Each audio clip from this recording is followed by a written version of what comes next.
രണ്ടാമത്തെ ദിവസം നമ്മൾ തുടങ്ങിയത് തന്നെ അത് ഈ അപ്പൂപ്പനെയും കൊച്ചുമോനെയും കണ്ടിട്ടാ. അവർ മീൻ പിടിക്കാൻ കടലിൽ പോയിട്ട് വരികയായിരുന്നു. അപ്പോൾ ഇന്നത്തെ ദിവസം മൊത്തം നമ്മുടെ ബോട്ടിലാണേ.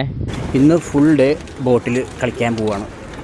ഫേസൊക്കെ നല്ലോണം കണ്ടോ. തിരിച്ചു വരുമ്പോൾ ഒന്നും ഇങ്ങനെ ഉണ്ടാവില്ല എന്നാണ് അറിഞ്ഞത്. നാലാമത്തെ ആളെ കിട്ടിയടാ ശ്രീരാഗ്. ഇത് അഞ്ചാമത്തവൻ. ഒരു പറഞ്ഞേ സ്വാതിക ഹായ് പോവാം. അങ്ങനെ നമ്മൾ രണ്ടാമത്തെ ദിവസം ഒഫീഷ്യലായിട്ട് സ്റ്റാർട്ട് ചെയ്തു കേട്ടോ. നമ്മൾ 12 പേരും പിന്നെ വേറെ പാക്കേജ് പെട്ടൊരു 3 പേരും കൂടി ആയിട്ട് 10-15 പേരോളമാണ് നമ്മൾ ആദ്യം കയറിയത് തന്നെ ഒരു അരമണിക്കൂർ കഴിഞ്ഞാൽ അവർ നമുക്കൊരു കട്ടൻ ചായയും മിച്ചറും തന്നു. എൻ്റെ മോനെ ആ കടലിരുന്ന കട്ടൻ ചായ വലിച്ചു കുടിക്കുമ്പോഴുള്ള സുഖമുണ്ടല്ലോ. അത് പറയാൻ പറ്റില്ല കേട്ടോ. ഒരു ചായ കഴിഞ്ഞപ്പോൾ തന്നെ എനിക്ക് രണ്ടാമത്തെ ചായ വേണമായിരുന്നു. അപ്പോൾ ഞാൻ രണ്ടാമത്തെ ചായയും കുടിച്ചു. പോണ്ടിച്ചേരി പോയിട്ട് നീതുവിൻ്റെ തൊപ്പിയും വെച്ചിട്ടാണ് ഞങ്ങൾ കളി. അതിൻ്റെ ഇടയിൽ ഒരു പാട്ട് വന്നപ്പോൾ ഇതിൻ്റെ ഇടയിൽ നോക്കിയേ തുള്ളി കളിക്കുന്ന കുഞ്ഞിക്കുഴിനെ പോലെ എന്തോരം ഡോൾഫിനുകളായി മുങ്ങി കളിച്ചുകൊണ്ടിരിക്കണേ. അയ്യോ വന്നത് മുതലായിട്ടാ. മറ്റേ കുറേ പേർക്ക് ഇങ്ങനെ കാണാൻ പറ്റിയില്ല, നമുക്ക് കാണാൻ പറ്റി.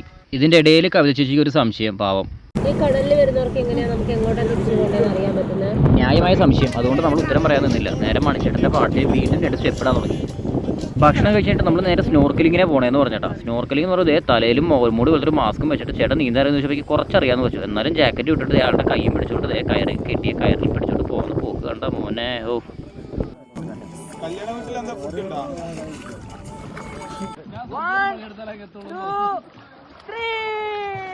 ഒരു 4-4:30 റൂം എത്തി. കുളിയും കഴിഞ്ഞ് നമ്മൾ നേരെ അടുത്ത കടിയും ചായയും കഴിക്കാൻ ഇറങ്ങി. 10-12 എണ്ണം ഒരുമിച്ച് ഇറങ്ങി. ആ ഒരു വൈബ് വേറെ തന്നെയായിരുന്നു കേട്ടോ. ഉച്ചയ്ക്ക് ശേഷം മാത്രം തുറക്കുന്ന ചായക്കടകളുണ്ട് ഇവിടെ.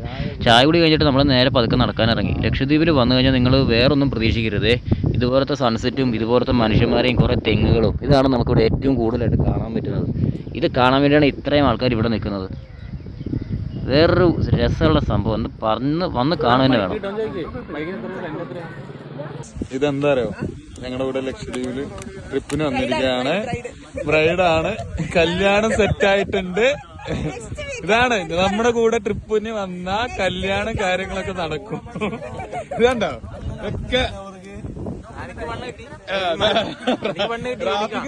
കല്യാണം നടക്കാൻ പോവാണ്. ബാക്കി എല്ലാരും ബാച്ചിലേഴ്സ് ആണ്. Still bachelor. അതിനുശേഷം വൈകുന്നേരം നമ്മളെ സർപ്രൈസ് ആയിട്ടൊരു സ്ഥലത്തേക്ക് കൊണ്ടുപോയി കേട്ടോ കാട്ടാളെ.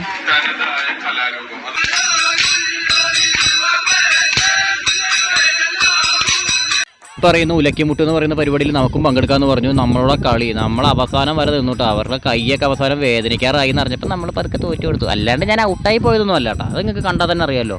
നോക്കോ, ഒരു പാർട്ട് കൂടി ഉണ്ട്. അത് 3-ാം ഭാഗത്തിൽ.